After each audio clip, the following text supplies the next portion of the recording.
다 같이 찬송가 10장 부르면서 주일 예배 드리겠습니다. 성령왕 오셔서 주 이름 찬송케 하옵소서. 영광과 공의에 선부여셔서 우리를 다스려 주옵소서. 성삼위일체께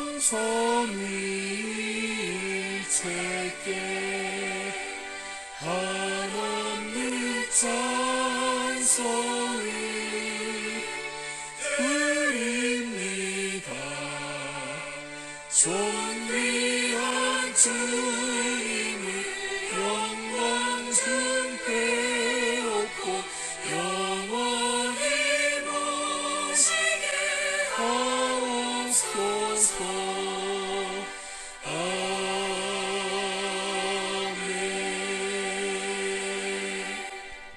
마가복음 12장 1절에서부터 12절 말씀입니다. 예수께서 비유로 그들에게 말씀하시되 한 사람이 포도원을 만들어 산 울타리로 두르고 즙자는 틀을 만들고 망대를 지어서 농부들에게 세로 주고 타국에 갔더니 때가 이르매 농부들에게 포도원 소출 얼마를 받으려고 한 종을 보내니 그들이 종을 잡아 심히 때리고 거저 보내었거늘 다시 다른 종을 보내니 그의 머리에 상처를 내고 능욕하였거늘 또 다른 종을 보내니 그들이 그를 죽이고 또 그 외 많은 종들도 더러는 때리고 더러는 죽인지라. 이제 한 사람이 남았으니 곧 그가 사랑하는 아들이라. 최후로 이를 보내며 이르되 내 아들은 존대하리라 하였더니 그 농부들이 서로 말하되 이는 상속자니 자 죽이자. 그러면 그 유산이 우리 것이 되리라 하고 이에 잡아 죽여 포도원 밖에 내던졌느니라. 포도원 주인이 어떻게 하겠느냐? 와서 그 농부들을 진멸하고 포도원을 다른 사람들에게 주리라. 너희가 성경의 건축자들이 버린 돌이 모퉁이의 머릿돌이 되었나니 이것은 주로 말미암아 된 것이요 우리 눈에 놀랍도다 함을 읽어보지도 못하였느니라 하시니라. 그들이 예수의 이 비유가 자기들을 가리켜 말씀하신 줄 알고 잡고자 하되 무리를 두려워하여 예수를 두고 가니라. 아멘. 예수님께서 지금 이 비유로 지금 이 종교 권력자들에게 말씀하실 때는 아주 중요한 말씀을 하시고 싶으셨어요. 아직도 알아차리지 못하니까 잘 알아듣도록 하는 게 비유의 말씀이에요. 성전을 뒤집어 엎었는데 종교 권력자들은 예수님이 하나님의 아들이시고 예수님의 몸이 성전이라는 것을 그들이 알아야 될 텐데, 그리고 내 집은 만민이 기도하는 집이라는 말씀을 해 주었음에도 불구하고 종교 권력자들은 눈이 멀었어요. 완전히 기도 먹고 눈이 멀어서 하나님이 성전에 들어오셔서 이곳저곳 다니시면서 경건해야 될 곳이 경건치 못하고 기도하는 기도처소가 기도처소로서 엉망진창된 것에 대해서 뒤집어 엎으셨는데 그들은 자기 권세에 흠집이 가는 것 때문에 누가 이 권세를 주었느냐, 무슨 권세로 이 난리를 치느냐 하고 예수님에게 따져 물으니까 다시 이 비유로 말씀하고 계신 거예요. 예수님의 공생애 가운데 비유로 말씀한 게 몇 군데 있는데 그 중에 하나가 마태복음 13장 여러분 아시죠? 천국 비유를 말씀하실 때 하나님의 나라가 어떤 나라냐 여러 가지로 말씀하실 때 씨 뿌리는 비유로 말씀을 해 주신 곳이 있고요. 오늘 마가복음 12장에도 예수님께서 또 비유로 말씀하세요.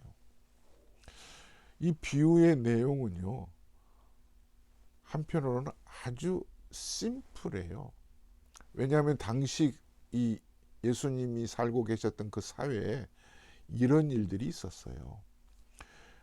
정치적이나 또 경제적인 이유 때문에 세금이 과하게 물리는 것 때문에 조금 가진 자들이 자기의 농토, 포도원이나 자기의 집을 농부들에게 맡기고 잠시 타국으로 떠났다가 돌아올 때까지 농부들이 농사를 짓고 일부 새로 살아가기 위한 그런 사회 구조를 끌고 와서 예수님이 누구인가, 하나님이 어떤 분이신가를 특별히 이 종교 권력자들에게, 이스라엘 민족에게 잘 알아듣도록 설명하고 있는 거예요.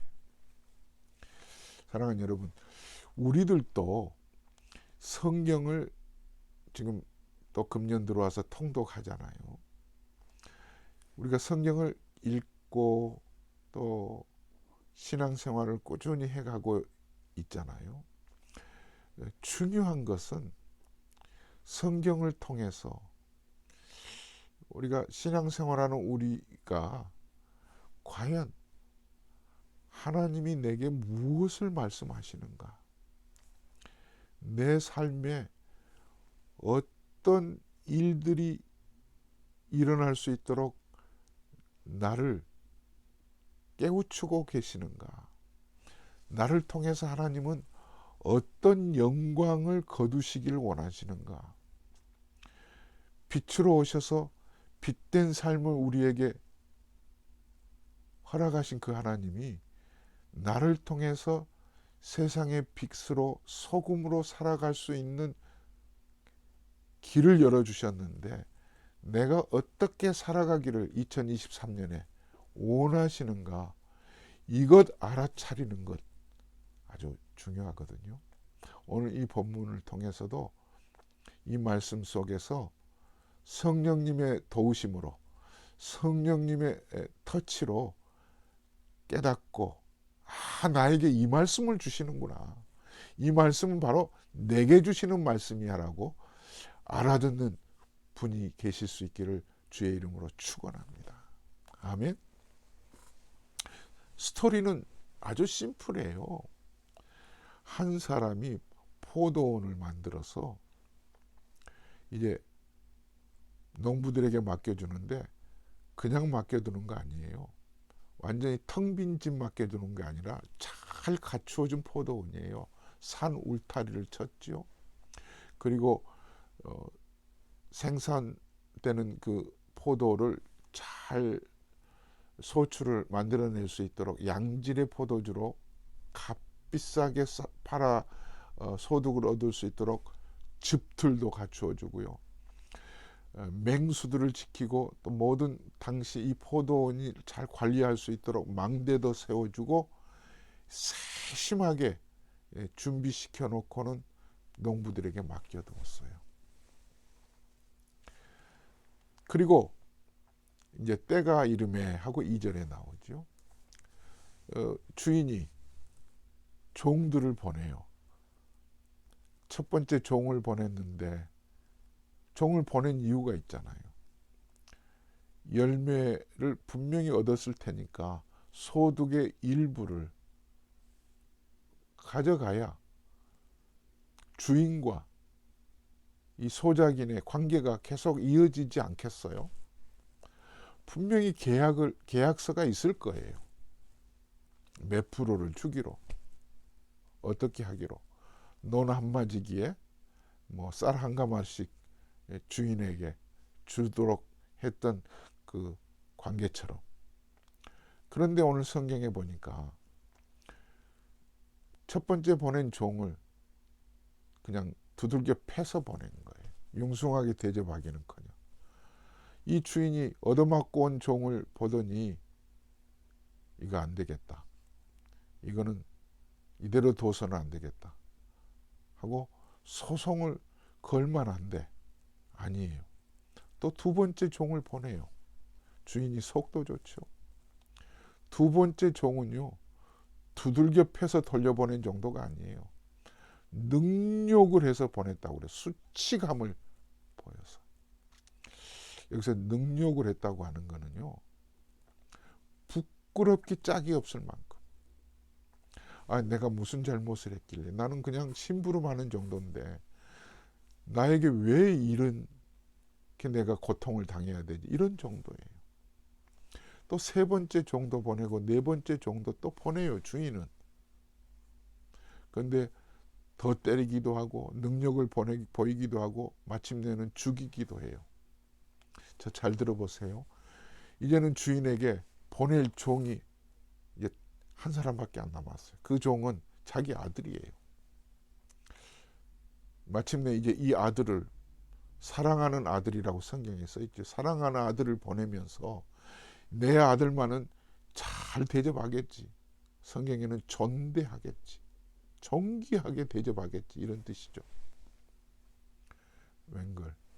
이 사랑하는 아들이 오니까 아버지 닮았잖아요.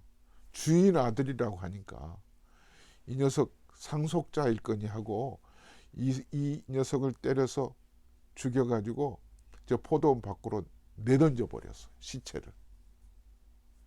그러면 이 모든 것이 우리 것이 될 것이다. 이게 이 농부들의 정말 못된 판단이에요. 지금 스토리는 이런 내용이에요. 자, 이걸 좀 풀어보면은요, 한 사람은 하나님이시죠. 그리고 포도원은 이스라엘 민족이에요. 포도나무는 이스라엘 민족으로 상징하죠. 이 이스라엘 민족이 어땠어요? 하나님이 갈대아 우르로부터 아브라함을 꺼내셔서 결국 이스라엘 민족을 이루시잖아요. 그리고 애굽에 종살이하던 그 이스라엘 민족을 모세를 보내서 80 넘은 모세를 보내서 그들을 가나안까지 이끌어 가시죠. 그리고 많은 종들을 보내서 선지자들이죠. 이사야 선지자도 아모스 선지자도 선지자들을 보내서 이스라엘 민족이 하나님의 뜻을 잘 받들어 불순종하지 않고 우상 숭배하지 않고 하나님의 말씀에 잘 경청하고 따라가도록 하였는데 아니에요. 마침내 한 사람 남은 이 사랑하는 아들은 누구예요? 예수님이시잖아요. 지금 예수님이 자기를 말씀하고 계시는 거예요. 그동안의 종들은 여러 선지자들이잖아요. 얻어맞고 그리고 능욕을 당하고 죽임을 당하는 이 모든 것은 예수님이 십자가를 지러 가실 때 당하실 사건을 또 보여주는 것과 더불어서 이스라엘 민족이 그동안에 보냈던 하나님의 많은 선지자들을 대했던 그런 모습까지도 담겨 있는 거죠. 근데 오늘 2절에 하나 짚고 갈 것은 때가 이름에 그랬어요. 이 때가 이르면은 마태복음에 보니까 열매를 거둘 때가 이름이에요. 근데 분명히 열매를 거두었기 때문에 계약서대로 소출의 일부를 주인에게 보내는 게 마땅한데 이스라엘 민족이 농사를 잘 지어야 될 텐데 포도나무에서 좋은 열매가 맺어야 될 텐데 그러지를 못했어요. 그래서 이사야 선지자가 이사야서 5장에 보니까 들 포도를 맺었다 이렇게 써 있어요. 좋은 포도나무인데 하나님께서 은혜를 주시고 애굽에서 종살이하던 그들을 끌어내서 광야에서 메추라기와 만나를 먹여가면서 그들을 잘 가나안까지 인도해 놓으셨는데 열매가 없는 거예요. 지금 이 농부들이 사랑하는 아들 예수님을 때려 죽인 이유가 이 포도원을 이 아들을 죽이면은 이 상속자를 죽였기 때문에 이 포도원이 내 것이 되겠다. 욕심을 가지고 자기의 소유로 삼기 위해서 때려 죽인 것이 아니고 열매가 없는 거예요. 열매 없음에 대한 안타까움.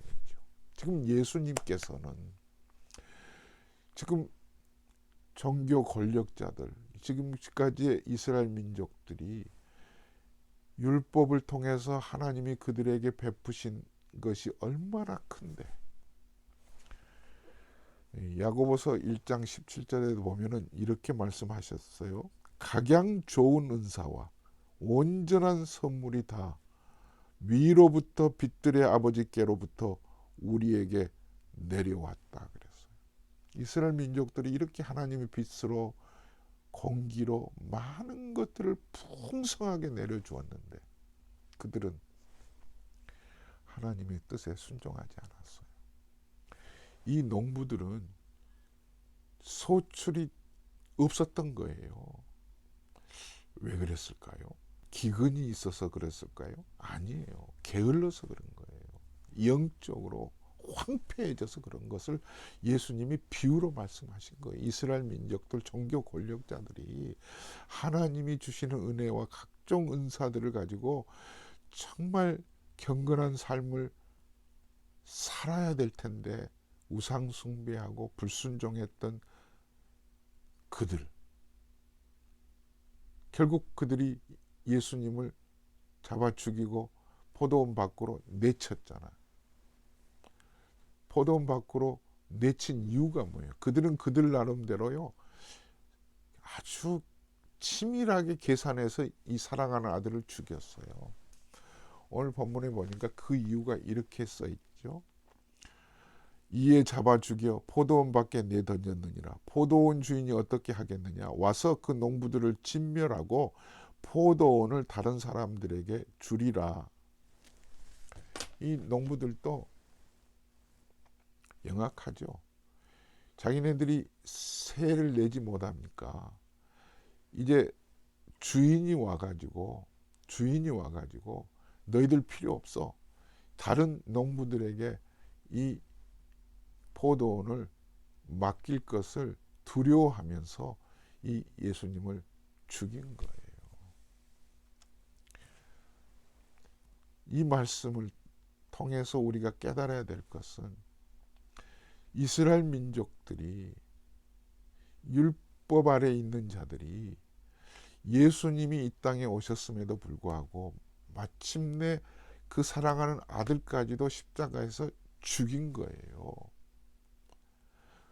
그래서 구약의 말씀을 이렇게 예수님이 이 비유 속에 담아놨잖아요. 건축자들의 버린 돌, 죽임당한 예수님 자신이에요. 건축자들이 버린 돌이 모퉁이 돌이 된다고 그랬잖아요. 당시 그 건축하는 그 이스라엘 건축의 방식은 모퉁이 돌을 놓으면 그 모퉁이 돌이 기준이 되어서 모퉁이 돌로부터 시작해서 마지막이 이 모퉁이 돌로 돌아온다는 거죠. 지금 그들은 이 건축자의 버린 돌이 예수님이에요. 농부들이 죽인 사랑하는 아들, 포도원 주인의 아들이 죽여서 포도원 밖으로 내던져 버렸어요. 건축자들의 버린 돌, 이 예수님이 다시 십자가를 통해서 모퉁이 돌이 되어서 하나님의 나라의 새로운 시작이 되는 거예요. 이 말씀을 들은, 이 비유를 들은 종교 권력자들은요, 아마 두려웠을 거예요. 무슨 말인지 알아차렸을 거예요. 자기네들이 그동안 했던 행동이 입으로만 하나님 했지 생활에는 완전히 하나님 없는 습관적인 종교 생활이었을 거예요. 율법 아래, 죄 아래 찌들어 있었을 거예요. 그래서 오늘 12절에 그들이 예수의 이 비유가 자기들을 가리켜 말씀하신 줄 알고 잡고자 하되 무리를 두려워하여 예수를 두고 가니라.